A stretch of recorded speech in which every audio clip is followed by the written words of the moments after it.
Welcome to WTIS 16 from Gaborone in Botswana. I'm very pleased to be joined in the studio today by Mr. Onkokame Kitso Mokaila, who is the Minister for Transport and Communications of Botswana. Minister, thank you very much for joining us in the studio today. Thank you for having me.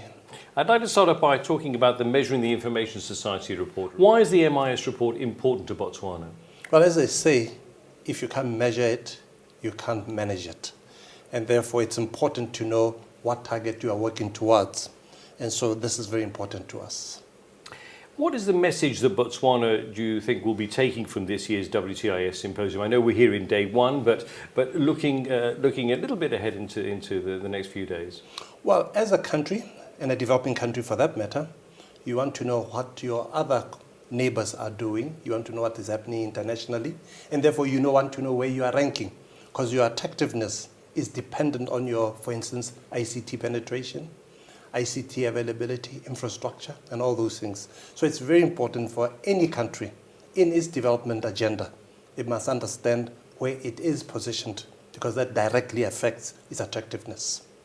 And in what ways do you think that ICTs are assisting Botswana in the drive towards the attainment of the UN Sustainable Development Goals, the SDGs? Absolutely, in many ways. Capacity development, in us understanding what we should do to be competitive, what we should do to have the right infrastructure in place, what we should do to have a proper agenda to follow.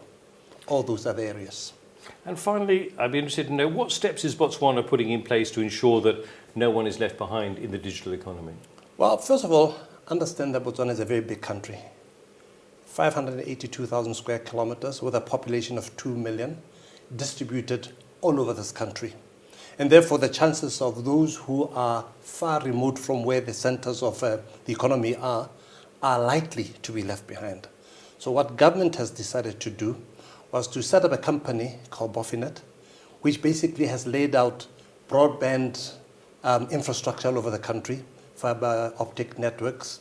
It has brought into the access to the sea from WEX, from the western coast, and AZ from the eastern coast, basically to ensure that nobody's left behind. We've also involved private companies to come partner with government. For instance, we've targeted populations of about 5,000 where we know it's not viable for the private sector to go. Government would subsidize those private companies to work with them. When the populations get to around 10,000, then those companies obviously can stand on their own. We've also done many studies. Apart from just the census, there's a universal access study that was done, which basically looked at all sorts of things.